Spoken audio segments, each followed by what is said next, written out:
ഈ ദൈവത്തോട്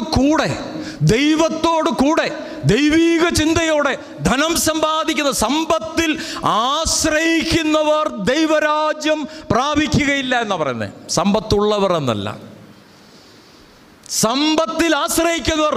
നിന്റെ ആശ്രയം എവിടെയാ? ദൈവം തരുന്ന സമ്പത്തുണ്ട്, ദൈവം തരുന്ന ആരോഗ്യമുണ്ട്, ദൈവം തരുന്ന ബലമുണ്ട്, ദൈവം തരുന്ന ജീവനുണ്ട്, ദൈവം തരുന്ന ജീവിതമുണ്ട്. ജീവനും ജീവിതവും രണ്ടാട്ടോ. ദൈവത്തോടുകൂടെ എന്നെ കൂടാതെ നിങ്ങൾക്കൊന്നും സാധ്യമല്ല. നോമ്പിൻ്റെ കാലങ്ങളാണ്. ദൈവത്തോടു കൂടെയാണോ ഞാനും നിങ്ങളും ഇതെല്ലാം നേടിയിരിക്കുന്നത്? ആണോ? ദൈവം നമ്മിൽ നിന്ന് ഈ നോമ്പ് കാലം ഒരു കാര്യം കൂടെ ഉണ്ട്, പിതാക്കന്മാർ പഠിപ്പിക്കുന്നതാണ്. ഞാനും ദൈവവുമായുള്ള ദൂരം അളക്കുന്ന